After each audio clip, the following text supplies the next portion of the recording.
Pues nada, Enrique, un placer estar aquí contigo. Muchas gracias por haber aceptado la invitación a esta entrevista.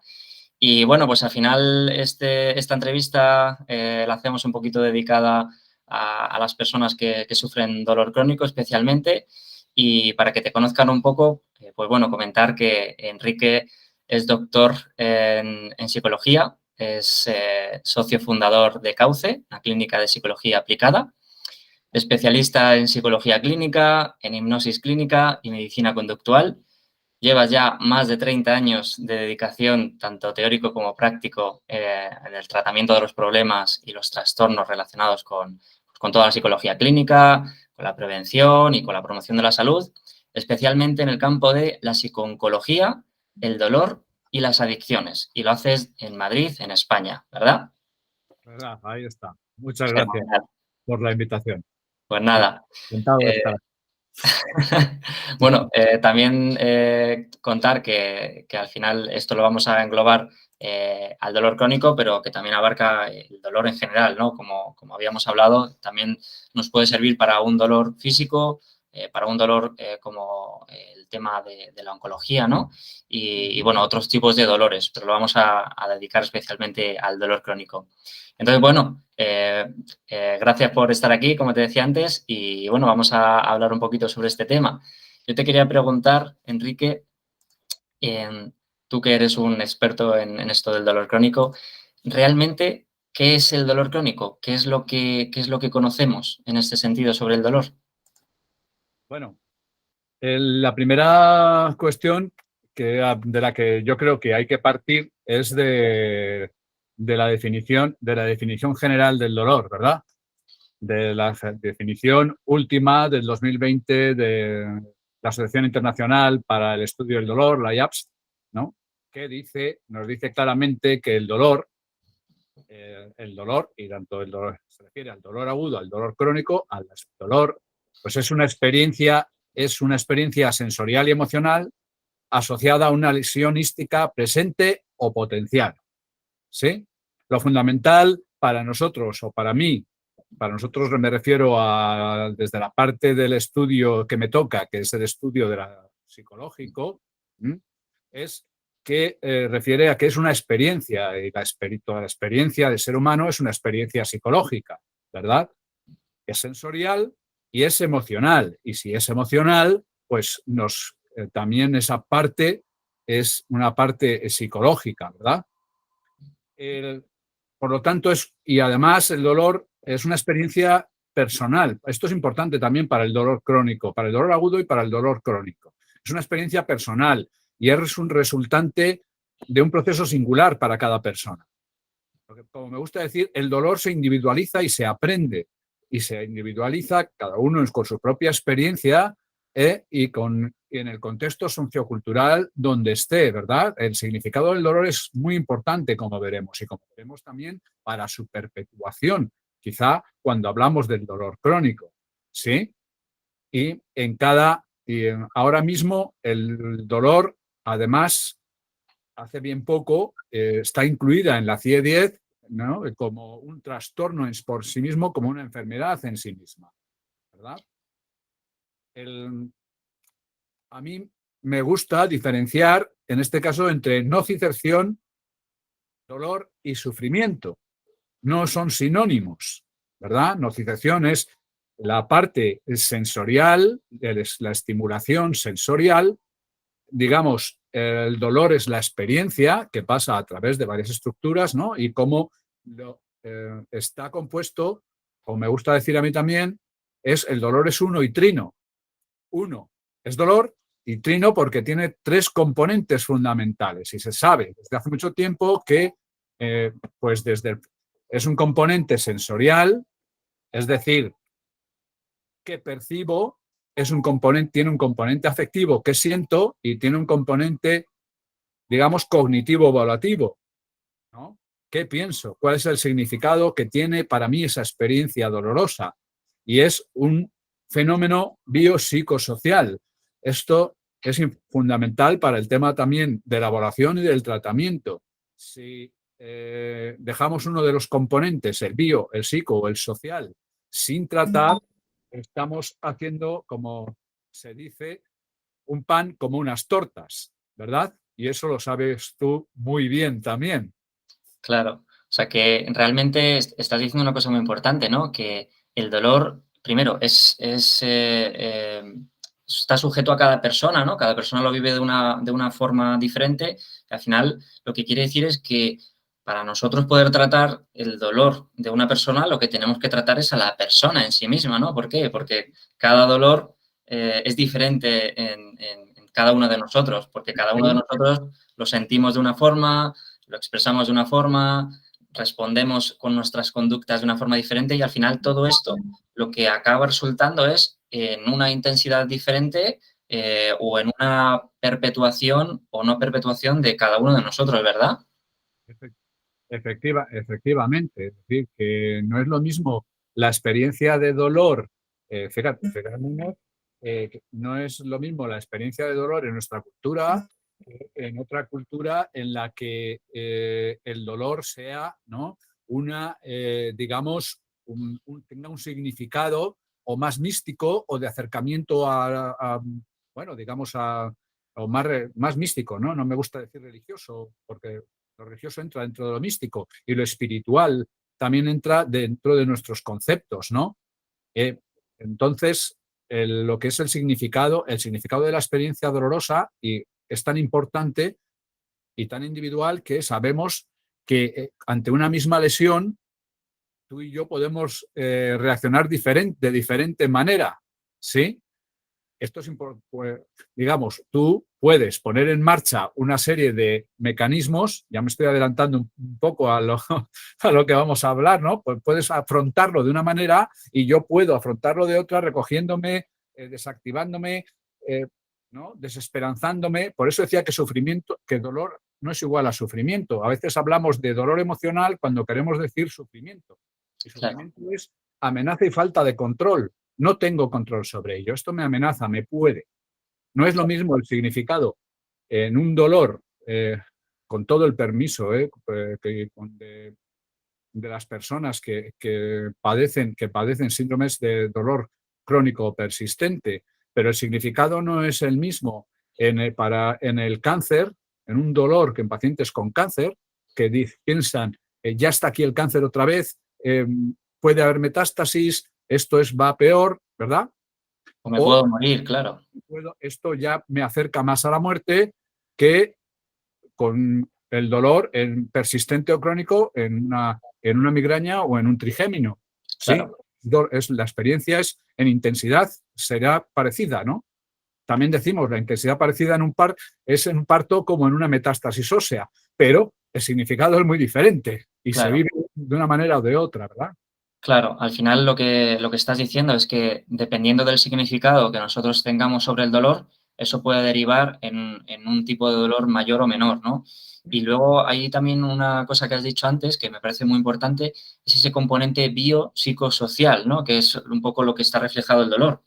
Y algo que intento yo transmitir mucho a mis pacientes es que nos hemos acostumbrado a esta ciencia de que el dolor depende de la estructura y hemos trabajado prácticamente con toda nuestra atención esa parte biológica, y hemos descuidado esa parte psicosocial, como que esa parte psicosocial no entra dentro de nuestro dolor, porque como a mí me duele el brazo, yo tengo que actuar en la parte biológica.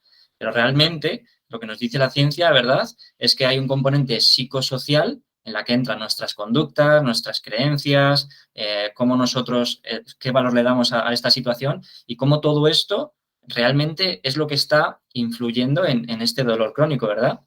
Aumenta la experiencia, aumenta la intensidad. Desde hace años ya se sabe, ¿no? Desde el 65, con aquella teoría del control de la compuerta, ¿verdad? Nuestro sistema, aunque no lo explica todo y esté superada, quiero decir, ahora mismo modulada con otros conocimientos que se han ido adquiriendo, descubriendo, lo que nos dice es que tenemos que superar de una vez el dilema cartesiano, ¿no? De separación cuerpo-mente. Hemos dado mucha importancia hemos dado mucha importancia en el dolor a la parte, a la componente sensorial, ¿sí? A lo bio. Claro, Y la experiencia es una experiencia biopsicosocial. Los humanos no solo somos biología, somos biografía, ¿sí? Es una parte biopsicosocial y es que ya tendríamos que tener superada, creo yo, el modelo cartesiano de división mente-cuerpo. claro, es un conjunto. Es un conjunto, es una unidad. Es que las mismas partes cerebrales, estructuras del sistema nervioso central se activan cuando me doy un golpe que cuando veo a alguien darse un golpe. Es curioso, ¿verdad? Sí, de eso hay muchísimas pruebas, incluso hay resonancias magnéticas funcionales en las que ven las áreas del cerebro donde se produce el dolor y se iluminan las mismas áreas cerebrales cuando tienes un golpe que cuando tienes un sentimiento desagradable, como por ejemplo una pérdida, una ruptura o una discusión, ¿verdad? Es que no puede ser de otra manera. Es en nuestra economía de sistemas, ¿no? La ínsula, la amígdala, el cíngulo, el cingulado anterior, todas las estructuras y el corte, sobre todo el corte prefrontal, se activan ante esas sensaciones. Pero no, cuando hablamos, por eso estamos en una, pienso, que en una sociedad normal, o culturalmente muy medicalizada, ¿no? Y utilizamos estos términos como dolor emocional cuando queremos decir sufrimiento, ¿verdad? Claro.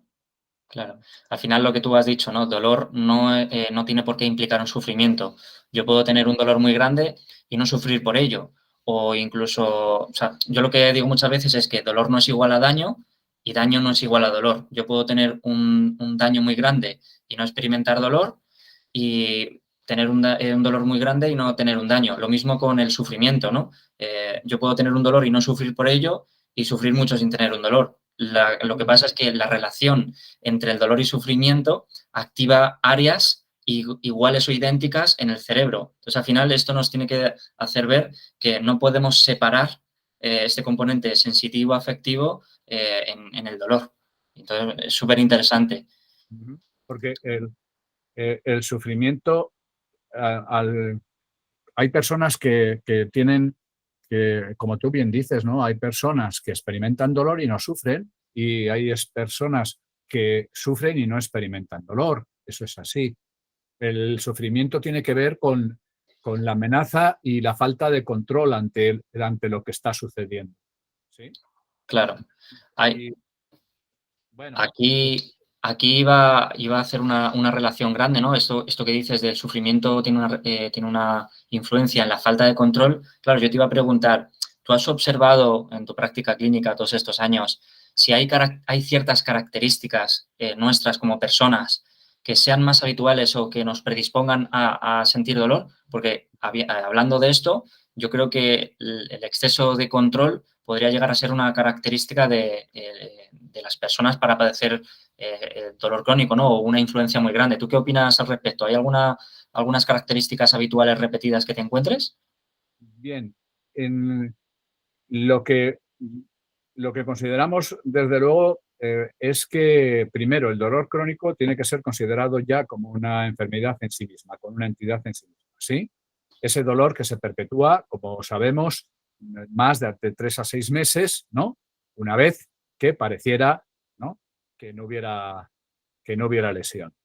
Bueno, antes hablado, o no hemos hablado incluso del dolor de miembro fantasma, ¿no? Sí, Cuestión curiosa, ¿no?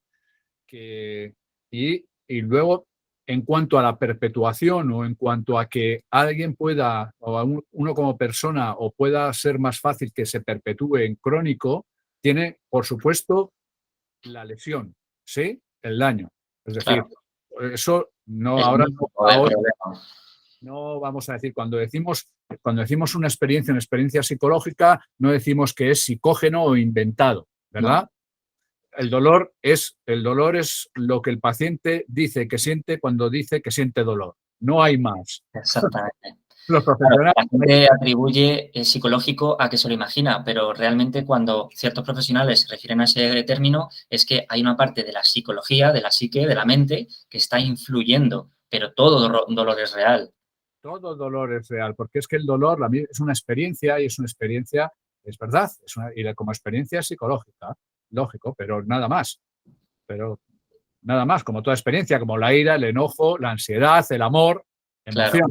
claro. ¿Y tú has observado si hay rasgos como, por ejemplo, el perfeccionismo, el Claro. control, la gente, este tipo de rasgos como persona que puedan predisponernos o realmente no crees que haya características que estén influyendo en este sentido? Yo pienso que habría que, O sea, ¿por qué unas personas sí, pueden son o tienen propensas a tener dolor y otras no, a pesar de que tienen hábitos nocivos? de unas personas pueden tener más probabilidad de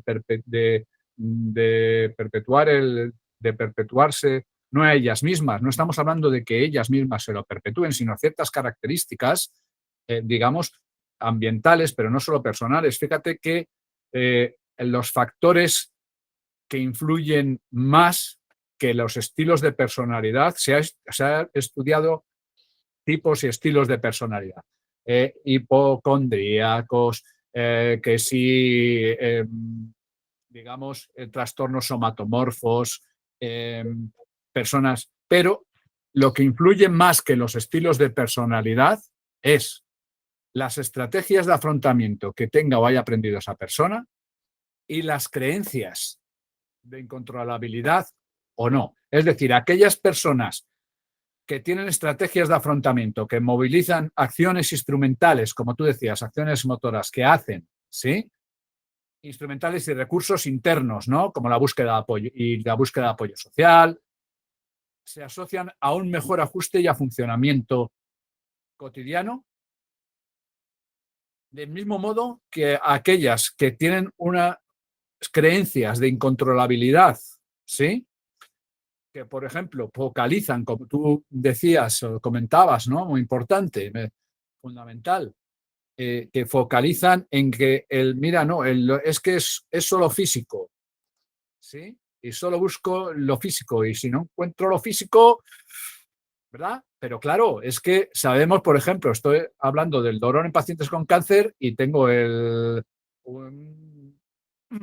y sabemos que tengo una plexopatía, ¿no? Por mastectomía radical en cirugía y sabemos que el dolor es referido. Me puede estar doliendo en la espalda cuando la lesiónística ha estado en el brazo, Claro, ¿verdad? O fenómenos como el que estamos hablando últimamente, ¿no? Estamos viendo, estamos discutiendo sensibilización central, ¿verdad? claro. No buscarlo solo lo físico, aquellas que se solamente focalizan en ello, con más probabilidad pueden desarrollar un problema de dolor crónico, ¿verdad? Claro. Esto, bueno, en cierta medida es tranquilizador, ¿no? Para la persona, en el sentido de que uno piensa, pues es que yo soy así y estoy más predispuesta a tener dolor crónico. No, realmente hay componentes más importantes que influyen más, como qué has aprendido tú hasta ahora para poder aplicar y deshacerte de este dolor crónico. Es decir, ya sabemos que el conocimiento es una herramienta fundamental porque ayuda a eliminar estas creencias erróneas y a entenderlo desde una perspectiva más saludable que te ayuda a afrontarlo mejor. Y no solo eso, sino que la adquisición de herramientas de gestión también nos van a ayudar. Entonces, aquí ya entramos en un paradigma de la fisioterapia online, de cómo puede ayudar al paciente, ¿no? Oye, no, pero ¿cómo me vas a quitar el dolor de la espalda sin tocarme la espalda? Pues sabemos que en la enseñanza y la educación te va a ayudar y el aprendizaje de herramientas activas por tu parte para cómo te enfrentas tú al dolor cuando aparece, te va a ayudar mucho más que un masaje o que un tratamiento físico. Y luego también lo que tú decías, ¿por qué? Porque donde te duele no tiene por qué estar el problema, no solo es ese componente sensitivo, hay muchos dolores de cabeza que vienen derivados del cuello, hay muchos vértigos o mareos que vienen de las cervicales de los trapecios. Entonces, si tuviéramos que tratar el mareo como tal o el dolor de cabeza como tal, estaríamos yendo a la irradiación o dónde está dejando reflejado el problema, pero realmente está en otro lado. Entonces, es algo muy interesante. Claro, de ahí la importancia que le damos, ¿no? Es decir, a lo que llamamos, de esto se sabe desde los años 80 con Cicely Sanders, la gran mujer que creó el movimiento hospice, los cuidados paliativos y que dijo el dolor total. El dolor tiene componentes físicos, tiene componentes psicológicos, tiene componentes sociales y tiene componentes espirituales. Si yo solamente digo que yo como psicólogo voy a tratar el dolor y no cuento con que usted como fisioterapeuta, sin tener que tocar, porque usted puede, hay una parte importante que luego hablaremos quizá en los tips, ¿no? Que es la activación conductual. Esto es fundamental. Usted sabe más que yo de que una evitación prolongada, los músculos se debilitan y entonces es más difícil la recuperación y sin embargo usted sabe cómo hacer una activación graduada, ¿no? Mejor que yo y usted es el que le va a poner en funcionamiento y el médico, el anestesiólogo, el médico el del dolor va a poner la medicación adecuada y el psiquiatra igual también si necesitamos poner una medicación al principio o al final porque hay una parte importante que es también más en lo crónico. Los estados depresivos y de ansiedad facilitan la persistencia en el tiempo de la experiencia dolorosa. Son círculos viciosos. Más Claro. ansiedad, más tensión, más dolor, más ansiedad, más tensión, más dolor, más catastrofismo. Y eso es algo de significado que me perpetúa. Esto no puedo hacer nada ante el dolor, ya.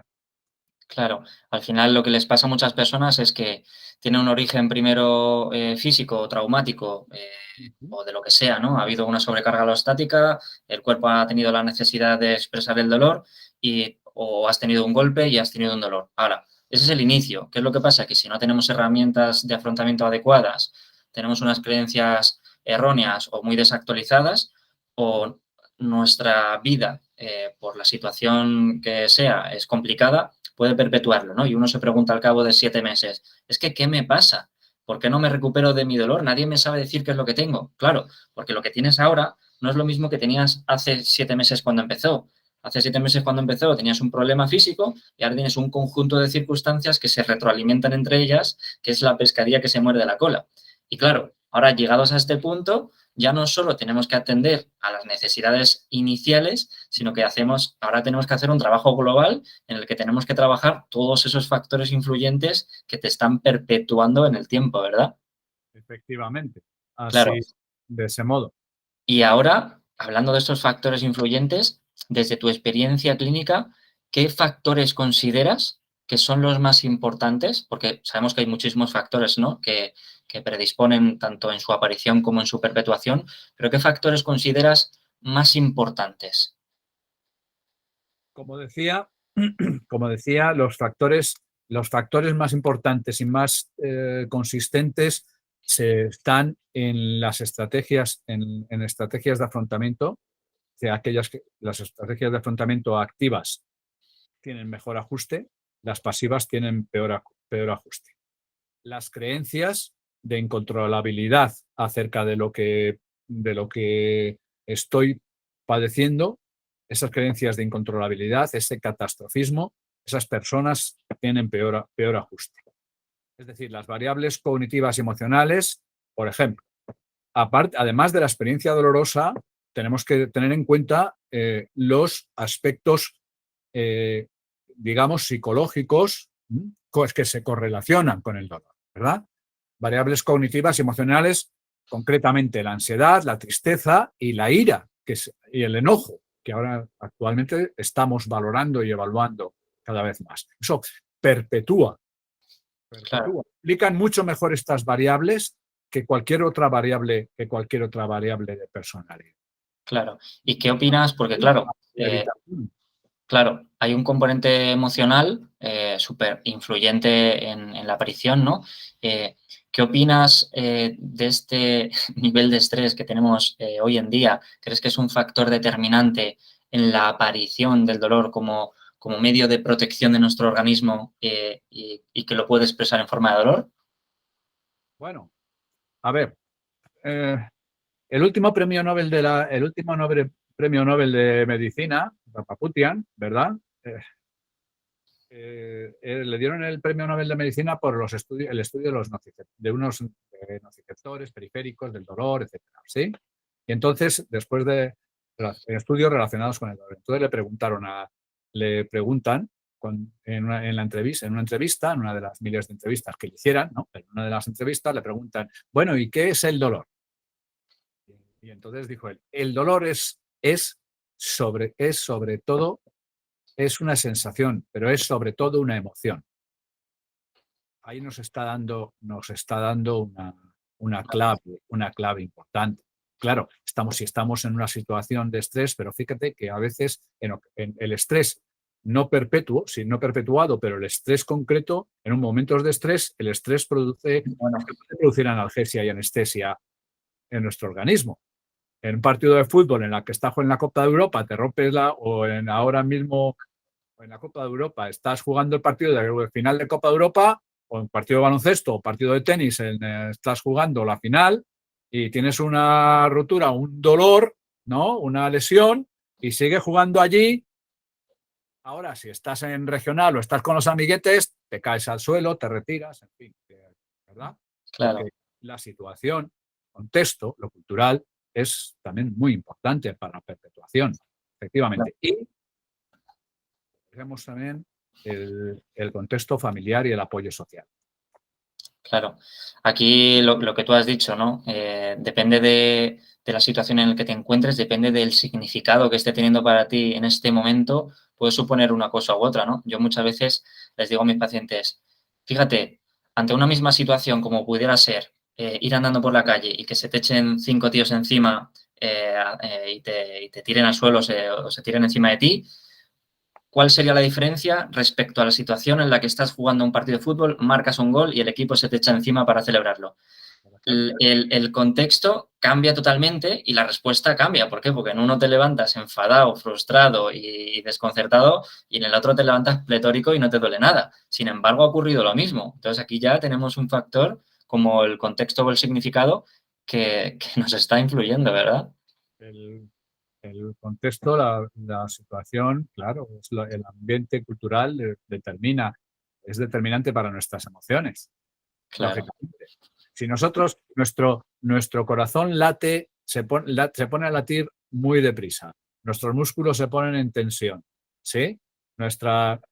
Y salivamos o sudamos. Lo mismo ante un tigre de dientes de sable que ante la persona que amamos a nosotros. claro. Ahí nuestro cerebro no identifica qué es lo potencial o lo real. Organismo, ¿no? Sí, sí, sí. Claro. Oye, ¿y qué herramientas disponemos actualmente? O sea, ¿qué nos dice la ciencia que es lo más efectivo a día de hoy para poder gestionar este dolor crónico o incluso para poder deshacernos de él? ¿Destacarías alguna en particular? Bueno, me pides que destaque estrategias psicológicas, ¿verdad? De intervención psicológicas. Estamos en tu campo, así que efectivamente. Porque, claro, como he dicho antes, el dolor es uno y trino. Es uno, la experiencia, y tiene tres componentes. ¿Sí?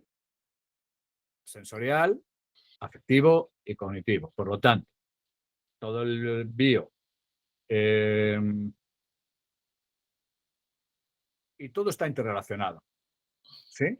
Desde el punto de vista desde la disciplina de la psicología, nosotros tenemos o ponemos técnicas de desactivación fisiológica para romper precisamente esos círculos de ansiedad, de tensión, más dolor, más técnicas de desactivación fisiológica, relajación, ¿verdad? Relajación muscular progresiva, técnicas cognitivas como de focalización de la atención, muy potentes.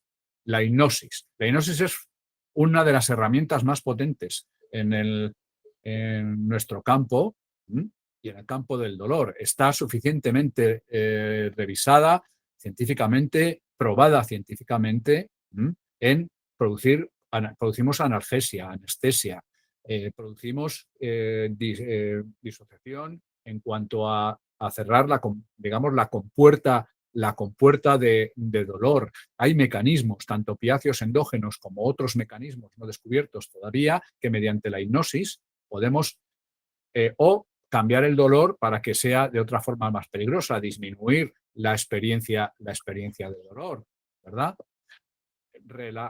Relajación y meditación, concentración, focalización de la atención, no en el dolor, como bien habías dicho antes, sino en, ¿verdad? En otras cuestiones, como bien estábamos hablando, activación conductual, es decir, activación programada, actividades, porque uno cuando empieza a tener dolor, uno empieza a retirarse y se retira de todo lo que es gratificante, ¿verdad? Muchas personas siguen haciendo actividades, la balanza entre el deber y el placer, y queda el deber, ¿verdad? Y entonces, si no tenemos actividades gratificantes, actividades que nos hagan sentir bien, cada vez nos sentimos peor, la depresión aparece y la depresión abre las compuertas, digamos, y aumenta como una gran altavoz la experiencia dolorosa. Claro. ¿Sí? Control de la ansiedad, de la depresión, por tanto, con técnicas de control del pensamiento, de reestructuración cognitiva, de resignificación de la experiencia dolorosa, de ir a los pensamientos catastrofistas, ¿verdad? A esos todo, nunca, nada, siempre.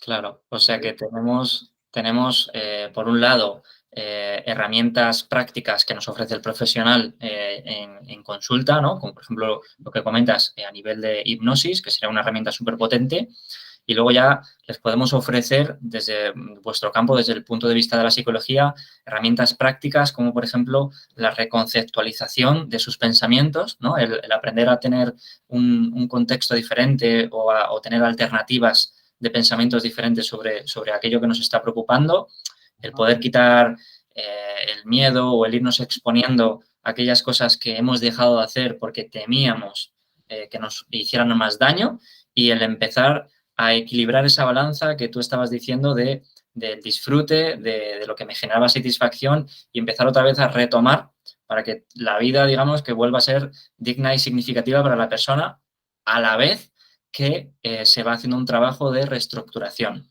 ¿no? Podríamos resumirlo. Sí, yo creo que sí, que ese, o sea, como sabemos bien tú y yo, esa es nuestra labor, ¿verdad? Tanto tuya, mía, como la de los médicos que nos dedicamos, los profesionales sanitarios que nos dedicamos a esta experiencia. A veces salen los pacientes descorazonados, ¿no? De alguna de la diciendo lo que me han dicho es que tengo que adaptar mi vida al dolor. Entonces yo les digo, lo que tenemos que adaptar es el dolor a tu vida, Efectivamente. ¿verdad? Es lo que decías tú, ¿no? Es lo Qué que haces bueno, tú también, ¿verdad? qué bueno eso. Y en eso nos vamos a empeñar. Claro, sobre todo también que el paciente que nos pueda estar escuchando, primero, que sepa que hay un montón de herramientas a su disposición, que hay muchos profesionales que pueden ayudarle, sobre todo, claro, aquí ya podríamos entrar en otro tema mucho mayor, ¿no? De a qué profesional acudo o cómo sé si el profesional que me va a tratar está actualizado y me puede generar un efecto nocebo o beneficioso. Pero bueno, partiendo de la base de que acudimos a un profesional que nos puede ayudar, dar esa esperanza de que puede hacer muchísimas cosas, pero sobre todo también transmitir el mensaje de que realmente nosotros no somos el protagonista, sino que es la persona en sí misma la que tiene que salir de ahí. Nosotros le vamos a tender la mano, pero no podemos chasquear los dedos o darles una solución mágica, sino que al final eso es un proceso que requiere un trabajo grande por parte de los dos, ¿no? Pero que principalmente el protagonismo lo tienen los pacientes y nosotros pues vamos a supervisarles, acompañarles y a darles todo el conocimiento y las herramientas necesarias. Entonces, bueno, Esto yo creo que a las personas que nos puedan estar escuchando les tiene seguro que aportar mucha claridad y mucha esperanza en el sentido de que el dolor crónico no es para siempre, que el dolor crónico es dolor duradero. ¿Duradero hasta cuándo? Hasta que aprendas a ver tu situación desde la forma correcta, ¿no? Sí, bueno, de hecho, no, tratamos ahora con cierto optimismo, quizá a veces, bueno, pero ¿qué vamos a hacerle? Somos optimistas, claro, más que nuestros pacientes, pero nuestros pacientes también tienen que, tienen que saber que nosotros también hemos padecido dolor, ¿verdad? Quizá no en este momento un dolor crónico, pero hablamos ahora, como decías tú, de dolor persistente más que crónico, porque la palabra crónico parece que es ya como que esto ya no tiene solución, no tiene ninguna solución, ¿no? No se puede ni bajar la intensidad, ni bajar la cualidad, ya no vas a tener calidad de vida. No, no, no, no, no, no. Vamos a hablar de ese dolor duradero, de ese dolor persistente. Y vamos a hacer todo lo posible para que no sea el centro de tu vida. ¿Sí? Eso es. Qué bien, Enrique. Oye, y ya para ir terminando, me gustaría que pudiéramos ofrecer 3 consejos o 3 tips de gran importancia que les pudieras dar a estas personas que nos están viendo, que están con dolor persistente y además están sufriendo por ello. ¿Qué 3 consejos importantes les podríamos dar? Bueno, yo lo primero que diría y que digo es que el dolor es un reto. Nos lo tenemos que proponer como un reto. ¿Sí? Se puede hacer y que se puede hacer algo. Se puede hacer algo frente al dolor. Por una parte, sabemos que tú y yo vamos a hacer que se activen conductualmente. Es lo que llamamos la actividad graduada. Es mejor muchos pocos que un mucho de golpe. Hoy estoy bien, me levanto, hoy estoy bien. 3 días tirado.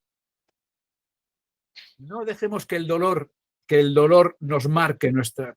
A ver si podemos que el dolor no nos marque nuestra actividad. Vamos a hacer actividades graduadas.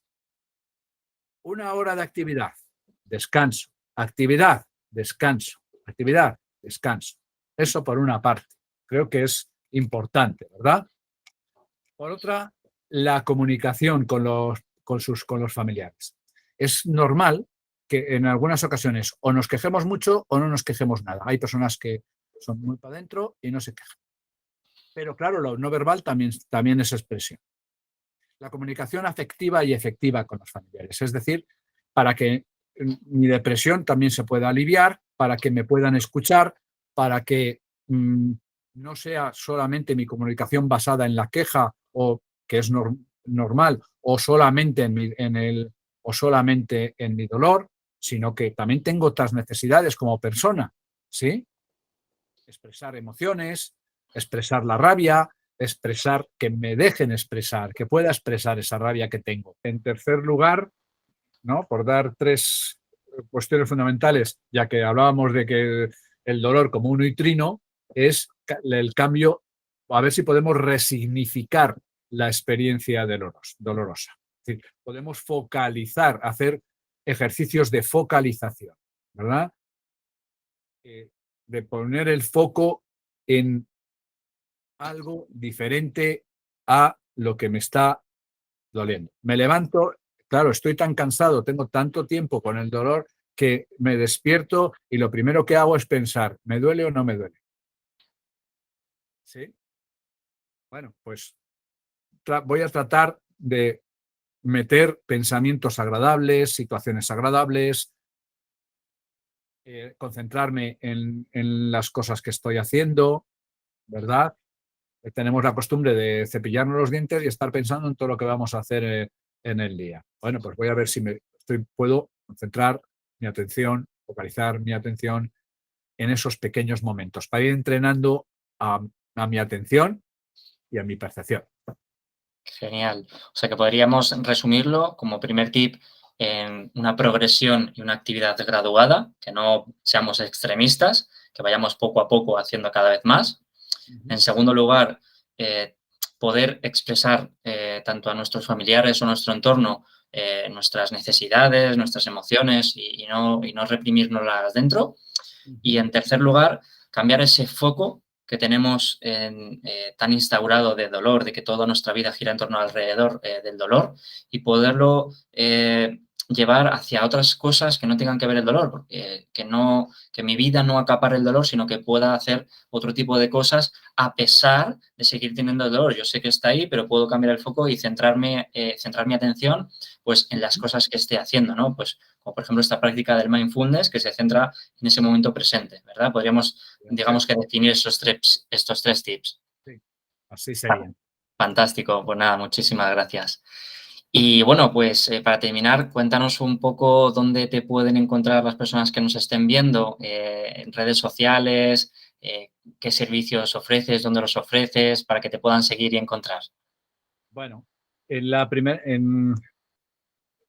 como has dicho en la presentación, yo soy socio fundador de Cauce, Clínica de Psicología Aplicada.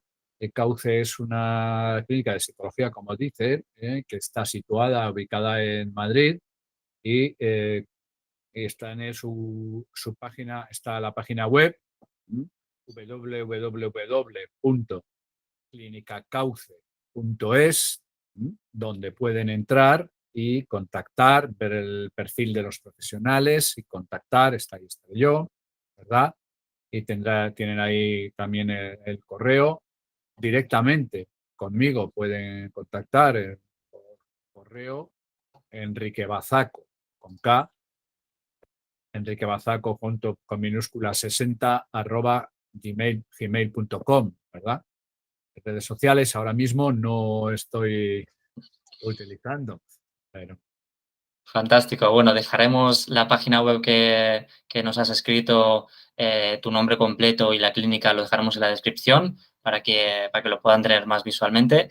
Y nada, Enrique, darte las gracias por este rato juntos.